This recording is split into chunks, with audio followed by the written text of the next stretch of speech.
Hello esteemed viewers, this is ERi-TV English news broadcast with your latest updates and insights on the world's most pressing issues. But first are the top stories for today.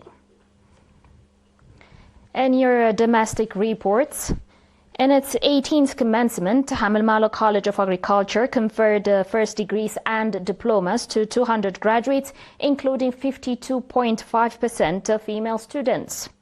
Of these, 160 students graduated with degrees and 40 with diplomas in 7 fields of study: agronomy, animal science, horticulture, land and environmental resources, veterinary science, plant pathology, and food science and technology.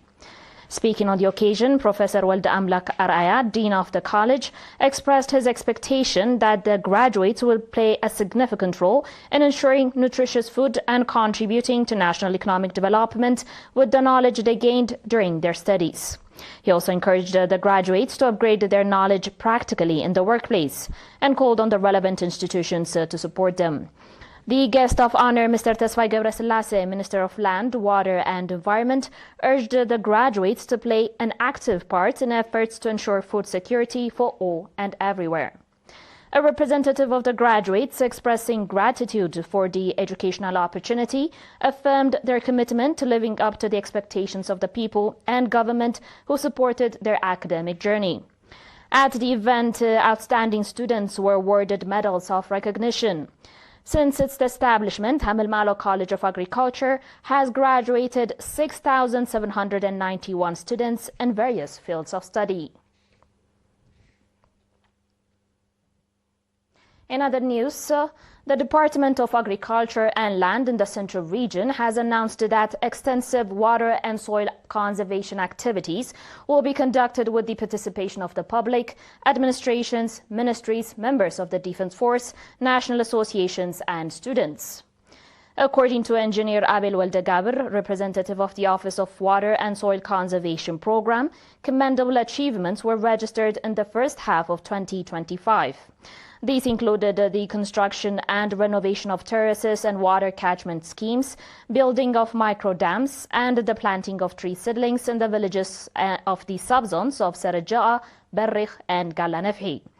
Engineer Abel stated that 1,400 hectares of terraces were constructed on arable land, an increase of over 30% compared to last year. He also mentioned that out of the planned 500 terraces for construction and renovation, 10% has so far been accomplished. He further noted that 13,598 cubic meters of water catchment schemes on arable and grazing lands have been renovated, significantly contributing to soil erosion control.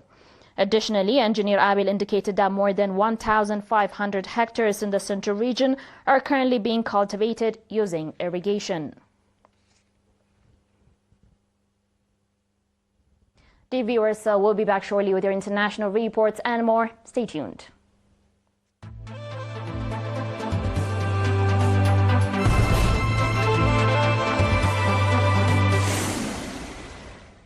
Welcome back. U.S. President Donald Trump has announced plans to notify more than 150 countries that they could soon face new tariff rates of 10% or 15%. Speaking to reporters at the White House yesterday, Trump said that there will be over 150 countries that the U.S. is going to send a notice of payment out, and the notice will state that the tariff rate is going to be. He added that the same rate would apply across the group, noting that most of the countries were not big and do not do that much business with the U.S. The move follows a series of aggressive tariff announcements by Trump, who in recent days has launched a wave of trade threats, warning that new duties will take effect on August 1 unless trade partners negotiate improved terms with Washington. As per reports, the U.S. government has already sent letters to about dozens economies, including the European Union, Japan and South Korea, outlining the tariff rates they will face starting on August 1. In today's final report, Russia and Ukraine, today Thursday 17, exchanged bodies of fallen soldiers under the Istanbul deal. According to Russian presidential aide Vladimir Medinsky, In continuation of the Istanbul agreements, another 1,000 bodies of Ukrainian armed forces soldiers were handed over to Ukraine. He added that 19 bodies of Russian soldiers were also received.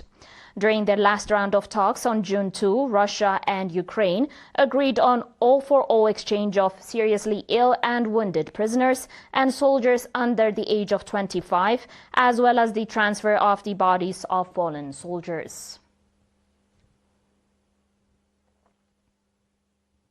Dear viewers, that was it for today. Thanks for watching.